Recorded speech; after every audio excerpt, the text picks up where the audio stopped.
यही थी। और मैंने उसी बीच में मैंने 10th भी क्लियर किया था।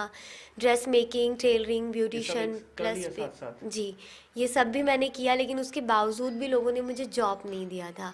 मैं इतना परेशान थी जॉब को लेके, लेकिन किसी ने भी मुझे जॉब नहीं दिया। फिर क्या उसके कहते बाद थे लोग? लोग यही कि चेहरा देख के कोई भी डर जाएगा। ब्यूटिशियन शॉप में कोई जॉब नहीं देना चाहता था कि नहीं नहीं हो पाएगा, चेहरा है ऐसा। सिलाई किया था, उसके पर्पज़ से भी कोई नहीं दे पा रहा था जॉब की, नहीं नहीं हो पाएगा। स्कूल में टीचिंग के लिए भी टीचिंग के लिए भी मैंने वहाँ पे 1000 सैलरी थी। कोई इवन तैयार नहीं। नहीं, कोई भी तैयार नहीं, बच्चे देख के डर जाएंगे। जी। अपरा जी, ये लड़की है लक्ष्मी। इसको मैंने दिल्ली में इंटरव्यू किया था अभी पिछले दिनों। लक्ष्मी को एसिड अटैक हुआ था और 5 साल वो लगातार हॉस्पिटल में लड़ाई लड़ती रही। अभी 2 दिन पहले उसको अमेरिका में मिशेल ओबामा ने दुनिया की जो 9 ब्रेव वुमन है उनमें से एक लक्ष्मी भी है जिसको अवार्ड दिया गया। मैंने इसको 15 दिन पहले इंटरव्यू दिल्ली में किया था।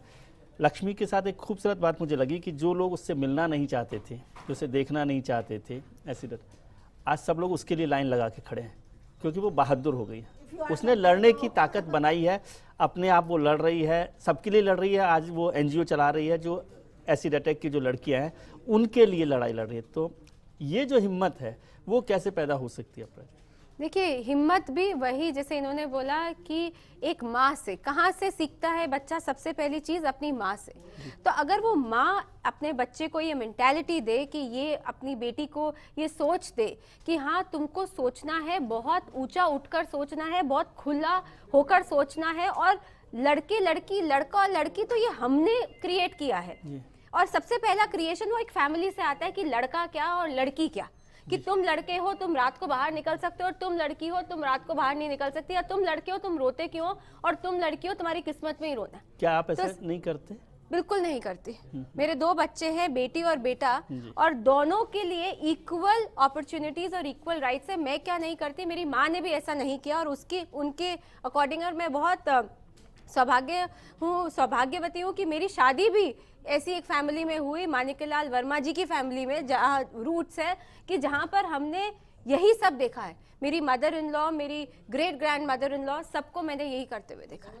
माणिक्यलाल वर्मा फैमिली तो ऊपर माल, और मैं उधर ही माडलगढ़ की हूँ। बिल्कुल, पूरा जीवन मतलब मैं वही बता रही हूँ, ये मेंटालिटी आज लेकिन मैं ये मेंटालिटी क्या सबके पास होगी? इस पर चर्चा करेंगे। हमारे साथ उदयपुर से प्रशांत जी जुड़ रहे हैं। प्रशांत जी, आपका क्या कहना है? इसके अंदर मैं ये चीज ऐड करना चाहूंगा कि जहाँ तक इन्होंने मीराबाई की और बाकी सब लोगों की बात की है, लेकिन हमारे यहाँ कुछ औरतें जो स्वतंत्रता के नाम पर कुछ ऐसी चीजें कर रही है। अभी मैंने कुछ दिनों पहले आपके चैनल पे देखा था कि केजरीवाल और बीजेपी के लिए एक औरत ने निर्वस्त्र होकर। जी जी, प्रशांत जी भी वही बात कर रहे हैं जो मनीष जी कर रहे थे कि औरतें जो हैं आज़ादी के नाम पर उच्छृंखल हो जाती हैं। अर्चना जी, थोड़ा जो बदलाव आ रहा है ना उसके लिए निर्मला जी से इसलिए नहीं पूछा कि कोई एक आध देखिए ये बदलाव जो आ रहा है ना स्क्रीन पर ना हो, क्योंकि ये बदलाव आ रहा है तो इतना आसानी से एक्सेप्ट नहीं होगा। तो इस बदलाव को देखने के लिए जो लोग हैं उनको भी अपने आप को प्रिपेयर होना पड़ेगा। उसके लिए उन्हें भी अपनी, जहाँ औरतों को मानसिकता बदलनी है वहाँ पुरुषों को भी अपनी मानसिकता बदलनी पड़ेगी। निर्मला जी, आपको नहीं लगता कि जो आपने स्पोर्ट्स सीखा है उसको सेल्फ डिफेंस की बजाय थोड़ा सा ठीक करने के लिए काम में लिया जाए लोगों को? ये सेल्फ डिफेंस को तो छोड़ दे, अब आगे बढ़े, थोड़ा सा तबीयत ठीक करने के लिए काम में लेना चाहिए। नहीं, ऐसा नहीं है। ये इसको साइज में लाने के लिए बहुत जरूरी है। ऐसा नहीं है। अगर स्पोर्ट्स फील्ड में गर्ल्स आती हैं, इसको एज ए सेल्फ डिफेंस भी सीखती हैं, तो बहुत सी ऐसी प्लानिंग्स हैं जो गवर्नमेंट की हैं, और उसमें गर्ल्स आगे बढ़ सकती है, अच्छी अप्रोच मिल सकती है इंटरनेशनल लेवल पे। जैसे कृष्णा पूनिया जी हैं, अपनी शूटर हैं शगुन चौधरी वगैरह, तो वो आगे बढ़ रही हैं। तो इस चीज़ को हम पॉजिटिवली लें। तो ऐसा नहीं है कि ठीक है हमने सेल्फ डिफेंस सीख लिया तो हम चलते फिरते किसी को भी ठीक कर दें या कहीं पे भी फाइट स्टार्ट कर दें, ऐसा नहीं है। वो चीज़ उनमें कॉन्फिडेंस लेवल ही बढ़ाएगी, बल्कि उच्छृंखलता जो वर्ड मैंने पहले यूज़ किया था वो चीज़ नहीं आएगी। मैम, कैसा लगता है आपको कि ये कॉन्सेप्ट कैसे बदल सकते हैं, ये नज़रिया जो है वो कैसे बदल सकते हैं? देखिए, मुझे समझ में नहीं आता है जो घटनाएं हो रही है या जिस तरह का वातावरण है, जिसको मैं कहूँ कि ये भय मुक्त वातावरण नहीं जी। How to create the fearless and healthy atmosphere. Yes. जिन पुरुषों को इतनी आज़ादी शुरू से जन्म के बाद ही परिवार में ही जो सारी चर्चा चली कि तू लड़की है, बेटे की ज़्यादा ऊंची आवाज़ में बात मत कर, यहाँ मत जा, वहाँ मत जा, अंदर होने से पहले, ये चीज़ें हमने बच्चे को, लड़के को उस घर में नहीं डाली। जी। तो वो ज़्यादा उच्छृंखल हुआ या लड़की ज़्यादा उच्छृंखल?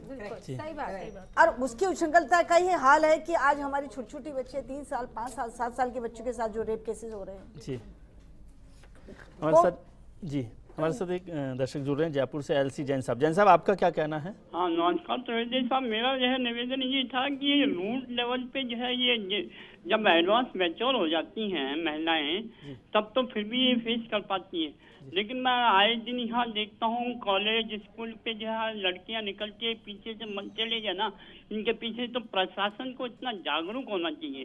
दूसरा केस मैं अपने बारे में, अपनी बेटी के बारे में बताना चाह रहा था कि बेटी को मैंने जो है बहुत अच्छा पढ़ाया लिखाया, उसकी शादी की, लेकिन जब जो है उसे जहर दे करके मार दिया गया। तो जब उसका एफएसएल की रिपोर्ट आई तो एफएसएल में जो है ये आया, सब कुछ डॉक्यूमेंट्री था, लेकिन जो है एफएसएल में आया कि साहब ये तो जो है नेचुरल डेथ है, इसमें कोई जो है मास्क नहीं। तो ऐसी स्थितियाँ जब सामने आती है तो बड़ा अजीब सा लगता है। तो पहले तो प्रशासन को इसमें जो है होना चाहिए, एफएसएल को भी जो प्रशासन ने जो है उसमें जो है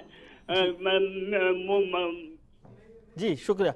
बहुत दुर्भाग्य होगा यदि एफएसएल की रिपोर्ट भी सही नहीं है। ऐसा कई बार ये होता तो है। हो रहा है, मैंने खुद ने आजमाया है। मैंने जब मेडिकल रिपोर्ट रेप केसेज में और इनमें मेडिकल की रिपोर्ट या जो डायरेक्ट डेथ केसेज या मर्डर केसेज हुए हैं, एफएसएल क्या होता है कई बार जॉइंट कोलैबोरेटिव करते हैं, और वो नहीं है, एक नहीं है, तो सारी चीज़ों को साथ में लेकर के, क्योंकि डॉक्टर मेडिकल करवाते हैं, डॉक्टर हमेशा अपने ओपिनियन नहीं लिखते हैं और उसमें वो लिख देते हैं कि एफएसएल के नतीजे के बाद, तो एफएसएल का नतीजा आ जाएगा तो फिर आपको दोबारा कौन पूछ रहा है। तो हर, क्योंकि क्रिमिनल होल जो आपने अपनी बेटी की पीड़ा रखी अभी और हमने सुना कि आए दिन ये जो हाल है कि होल जो हमारा पूरा क्रिमिनल जुडिशियल सिस्टम जो है टाइम बाउंड और समय, मतलब समय की पाबंदी के साथ प्रॉपर उसका एग्जीक्यूशन हो, जो प्रक्रिया है पूरी, क्योंकि ये जो न्याय नहीं मिलता, अब आगे जब वो बात आ गई तो महिला को न्याय कहाँ मिलेगा। अभी तक तो आपने आज़ादी की बात कर ली, लेकिन आज जो एट्रोसिटीज, वायलेंस या उसके साथ जो शोषण हो रहा है हर लेवल पे, उसको कब और कैसे न्याय मिलेगा? क्या जो, चाहे वो पुलिस में बैठे हो या जुडिशरी में बैठे हो, या टाइम बाउंड जजमेंट तो मिलता नहीं है। हम देख रहे हैं, हमने इतने आंदोलन किए, जैसी बोस वाले में आपको पता 15 साल बाद तो नीचे की अदालत से आया। भंवरी देवी भटेरी का कांड जिसमें विशा का जजमेंट बन गया, नया रेप लो कहा गया, लेकिन उस महिला का जो रिवीजन और अपील दोनों अभी तक 1996 से पेंडिंग राजस्थान हाईकोर्ट जी। तो लड़ाइयाँ इतनी आसान है, legal battle is very difficult जी। मालती जी, आप सरकार के साथ बैठे हुए हैं, शासन सचिवालय में बैठते हैं, क्या आपको लगता है कि सरकार का जो एटीट्यूड है वो महिलाओं के लिए बहुत पॉजिटिव है? सर देखिए, सरकार का जो एटीट्यूड है वो हमेशा पॉजिटिव रहता है। उसके बाद जब सेकंड पोजीशन आती है, सरकारी अफसर की भूमिका में मत बोलिए। नहीं, बिल्कुल सही बता रही हूँ मैं आपको, ऐसा कोई वो नहीं है। तो उसके बाद जब आती है कि जब उसको इम्प्लीमेंट करना होता है किसी भी रूल्स को, या किसी भी जांच करनी होती है किसी भी चीज़ को, तो उसमें सारे फैक्टर्स काम करते हैं। अभी तक हमारे साथ ये है, आप चूंकि महिलाओं की बात कर रहे हैं स्पेशली, आप जैसे 2 क्वेश्चन भी आए कि साहब महिलाएं उच्छृण हो रही हैं, ऐसा नहीं है।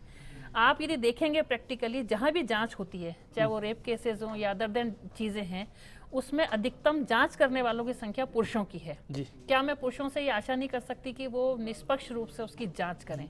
उस समय मेरा सवाल था कि सरकार का जो रवैया है, सरकार का जो एटीट्यूड है वो महिलाओं को लेकर कैसा है? आज तो राजस्थान में महिला मुख्यमंत्री है, महिला राज्यपाल है, लेकिन मैं पर्सन स्पेसिफिक बात नहीं करता, ओवरऑल सरकार तो वही चलती है। सरकार में तो आप ही बैठे हैं जी। नहीं सर, देखिए सरकार का एटीट्यूड बिल्कुल पॉजिटिव है। उसमें से अभी स्पेशली हमारे लिए प्राथमिकता में कहाँ आते हैं मैडम? प्राथमिकता की स्थिति ये है कि हम लोग जैसे नई योजनाएं बनाए, स्पेशली मैं तो स्पोर्ट्स की बात करती हूँ, स्पोर्ट्स की भी हम लोग प्लानिंग्स बना रहे हैं। अब चूंकि अब की बार वर्तमान में हमारी सीएम महिला हैं और वो भी महिलाओं के प्रति बहुत ज़्यादा जागरूक है और उनको प्रोत्साहन देने के लिए वो काफ़ी प्रयास करती हैं, तो उनकी भी यही मंशा है कि महिलाओं को अधिकतम रूप से वो सामने प्लेटफॉर्म पे लाएं और उनकी एनर्जी का, उनकी जो स्किल्स है उसका अधिकतम उपयोग महिलाओं के लिए हो सके। अर्चना जी, आप डिजाइन को देख रही हैं, डायरेक्टर हैं, डिजाइन को ऐसा नहीं बना सकती सोसाइटी के लिए कि कुछ कॉन्सेप्ट बदल जाए? वाह, कितने बड़ी भ्रांति है कि लोग ये नहीं जानते कि डिजाइन है क्या। जी। डिजाइन होता है प्रोसेस थिंकिंग। यस। डिजाइन कोई भी चीज के लिए अगर आपकी सोच ठीक है तो आपको उसके रिजल्ट्स ठीक मिलेंगे। तो आप देखिए कोई मैनेजमेंट का हम बोलते कोई बनाया तो बोला इसने बहुत अच्छा डिजाइन किया है, ये तो डिजाइन बहुत ही समग्र है। और जो हम उसको ये सोचते हैं कि खाली वस्त्रों से जोड़ देते हैं, नहीं वस्त्रों में नहीं, मैं तो पूरे थिंकिंग प्रोसेस की बात कर रहा हूँ, इसीलिए मैं कह रहा हूँ। Design is all about process thinking. अगर थिंकिंग आपकी सही होगी तो रिजल्ट सही मिलेंगे आपको। तो जब हम डिजाइन की यहाँ बात तो कर आपको रहे समझ आती है, इसलिए मैं कह रहा हूँ कि कुछ आप बना देंगे। क्या चीज के बारे में? समाज की कुछ समाज के Today design is all about creating a social impact, about sustainability. Yes. अगर आपका कोई डिजाइन सस्टेनेबल इम्पैक्ट नहीं लाएगा और प्रकृति के ऊपर में उसका नुकसान होगा तो वो डिजाइन कभी भी आगे लंबी नहीं चल सकती है। ये आज के दिन डिजाइन की पूरा रूप है। तो हम ज्यादा से ज्यादा हमारे स्टूडेंट्स को इस बात के लिए जागरूक करते हैं, आप समाज से जुड़िए, अपने आर्टिजन्स क्राफ्ट्समैन उनके साथ जुड़िए और उनके साथ डिजाइन बनाए। जब तक आप समग्र विकास की बात नहीं सोचेंगे आप डिजाइन नहीं कर रहे। चलिए जब तक महिलाओं के साथ नाइंसाफी होगी कोई विकास नहीं सस्टेनेबल नहीं हो सकता। जी, सस्टेनेबल समग्र विकास और नाइंसाफी, दो बड़े सवाल इस सेगमेंट में हुए, इस पर हम चर्चा करेंगे हमारे खास पैनल के साथ। हम तुरंत लौटते हैं, आप हमारे साथ बने रहिए। आज के कार्यक्रम में हमने सवाल पूछा था दर्शकों से कि क्या औरतों को आज़ादी मिल रही है, ज़्यादा आज़ाद हो रही हैं? तो 74% लोग मानते हैं हाँ। राजकुमारी जी, 74% लोग आज भी सोसाइटी में मान रहे हैं कि औरतें जो हैं वो ज़्यादा आज़ाद हो रही हैं, उनको ज़्यादा आज़ादी मिल रही है। ये ज़्यादातर लोगों की राय है। 74% तो मतलब 3/4 लोग जो हैं उसमें मेल हैं फीमेल हैं, ये मुझे नहीं पता इसमें, लेकिन 74% लोग ये मान रहे हैं। मुझे हैरानी है हालांकि इस सर्वे को लेकर और तकलीफ भी है, लेकिन आपसे बात 74% 74% महिलाओं की आजादी यदि समाज ने स्वीकार कर ली तो किसी आयोग और किसी आंदोलन की जरूरत ही नहीं है। पर ये इसके पीछे क्या कहना चाह रहे हैं कि आजादी मिल गई इसलिए ये माहौल बना है, ये क्वेश्चन क्या है? अपने आप में एक बहुत बड़ा सर्कल छोड़ता है। जी। और इसलिए यदि जिस दिन मैं तो ठीक है आशावादी हूँ और सकारात्मक दृष्टि से कि रोज के जो मैं कसरत कर रही हूँ उसको भी विराम लगेगा यदि ये स्थितियां हो जाए तो। बात तो ये है कि उसकी आज़ादी पे ही तो खनन डाल रहे हैं, उसकी आज़ादी बर्दाश्त ही नहीं होती है। आप आ जाएंगे तो कितने जॉब हमारे बच्चों की छीन जाएंगे। आप तो बच्चे भी तो वही हैं, लड़कियां भी तो बच्चे उसी के हैं ना। मैं एक बच्चे, लड़का लड़की की बात ही नहीं, बच्चे। और ये जो आज की बात नहीं, बड़े बड़ा इंटरनेशनल लेवल पे सीडा है और कई ट्रीटी है, वेना कॉन्फ्रेंस है, यूएन है, how to reduce the gender gap. सारी जो जड़ में है ये सारा, उसमें लैंगिक असमानता है जी। और ये जेंडर गैप की वजह से सारा फेस करना पड़ रहा है। जैसे जैसे धीरे धीरे इवन मिलेनियम डेवलपमेंट गोल जो 8 पॉइंट्स है उसमें भी वही है, जेंडर गैप को कम करने का। और इसमें जॉर्डन में जो 2012 में महिलाओं को लेकर के जो ह्यूमन राइट्स पर हुआ, सब में ये आ रहा है, इतने सारे कमिटमेंट्स हैं, इतने सारे कहना चाहिए कि संधियाँ वगैरह है, इतने सारे लॉ है, कानून है, बावजूद उसके पर ऐसा नहीं कि परिवर्तन नहीं आया, वो जा रही है। मैं तो यही चाहती हूँ कि वो आज़ादी से रात के अंधेरे में भी जाए और अंधेरे के नाम से उसको नहीं डराए, जो कहते हैं कि अंधेरा होने से पहले, आज भी यही कहते हैं। और बहुत सारी बच्चियों ने भी राजस्थान की मेरे दौरों में कहा कि साहब ये अंधेरे को लेके कहते, तो मैंने प्रश्न उठाए क्या अंधेरा छेड़छाड़ करता है या अंधेरा अपहरण करता है या अंधेरा बलात्कार करता है या इन सबके सबूत मिटाने के लिए अंधेरा उसका मर्डर करता है? सब बच्चियों के आंसर थे नो में। और वही कहती कि मैडम उनको बेनकाब करो। छेड़छाड़ तो उजाले में भी अंधेरे की छेड़छाड़ तो अब तो दिन में ही जो जिस तरह के किडनैपिंग के आ रहे हैं कैसे। लेकिन ये इतनी खराब बात है। अभी जनवरी 2014 की मैंने पुलिस की जो मंथली रिपोर्ट आती है, अपहरण के मामलों में 91% में उन्होंने अदम बख्तू एफआर की घटनाएं घटी नहीं। वो अंदर से हिला दिया मुझे कि रोज जो बच्चियां आ रही हैं, तो ये जो रिपोर्ट जिस तरह से तैयार हो रही है, ये भी इनके ऊपर भी मेरा बहुत बड़ा प्रश्न। मालती जी, अब भी आप कहती हैं कि सरकार का रवैया औरतों के लिए ठीक है? राजकुमारी जी जिस तरह से कह रहे हैं सर, वही है कि ये सिस्टम की बात है कि वहाँ पे मान लीजिए सिस्टम को ही तो हम हिंदी में सरकार बोलते हैं। अब जैसे अब सिस्टम की बात है, वहाँ पे वो बच्ची एफआईआर लॉन्च करने जाती है, वहाँ पे उसको रूल्स की नॉलेज ऐसा तो नहीं कि अब आपको सरकार में नौकरी मिल गई, अब आपको तो सरकार को डिफेंड करना ही है। नहीं, ऐसा नहीं है। मैं खुद भी लड़कियों के लिए काफी हेल्प करने का प्रयास करती हूँ, लेकिन इसमें मेरा अभी भी मैं ये मैंने जो बात कही, क्योंकि ये बहुत बड़ा प्रश्न है कि ऐसे में कौन एफआईआर दर्ज कराने जाएगा जिसमें 91 को आप कह दो कि झूठ बोलती है, घटना घटी नहीं। बिल्कुल। तो कौन जाएगा? हिम्मत, बड़ी मुश्किल से हिम्मत जुटा करके निकलते हैं और थाने तक जाते हैं।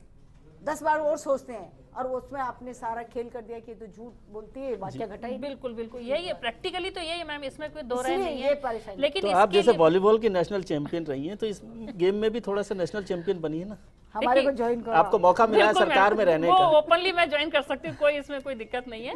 पर फिर भी ये मैं ये कहूंगी कि जैसे हम लोग हैं, लेकिन इसके सुधार की आवश्यकता है, इसमें अवेयरनेस की भी जरूरत है। बहुत सारे एनजीओ या आप जैसी जो सीनियर लेडीज हैं वो सभी काम कर रही हैं। उस कंडीशन में ये है कि उस सिस्टम के अंदर उस मैकेनिज्म को कैसे सुधारा जाए, ये हमें सरकार से बात करनी पड़ेगी जी। और ये सरकार के लिए हमेशा रहता है कि सुझाव आते हैं तो वो लोग प्रयास करते हैं। निर्मला जी, क्या आपका एक्सपीरियंस भी यही है सरकार को लेकर?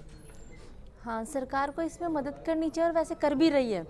अभी जैसे हमारा सीनियर नेशनल वुशु था, उसमें बहुत मदद मिली, गर्ल्स को और अलग प्लेटफॉर्म मिला, यहाँ पे फैसिलिटीज प्रोवाइड सरकार तो कम से कम ये काम तो करती है कि आप जो सेल्फ डिफेंस का प्रोग्राम सिखा रही हैं, यही पूरे राज्य में सिखा देती है लड़कियों को, तो आधा काम तो हौसला बढ़ जाता है, उनका कॉन्फिडेंस लेवल बढ़ जाता है। उसमें भी सरकार मदद नहीं कर रही है आपकी? बिल्कुल, अभी जैसे योजनाएं तो चल रही है, लेकिन अब उसको इम्प्लीमेंट होने में थोड़ा टाइम योजनाओं की तो इतनी मोटी फाइल है, क्या चल रही है उस पर पूछ रहा हूँ मैं आपसे। फ्लेक्सिबल योजनाएं बहुत। अब उसे इम्प्लीमेंट सरकार है, धीरे धीरे कार्य होते हैं, ये तो आप सबको पता है कि गवर्नमेंट के काम अर्चना कितने जी, धीरे होते आपसे हैं। पूछना चाहता हूँ, जो आज़ादी की बात हो रही थी, क्या आपको लगता है कि मर्द जो हैं वो अभी दिमागी तौर पर आज़ाद नहीं हुए? ये एक बेसिक वजह है।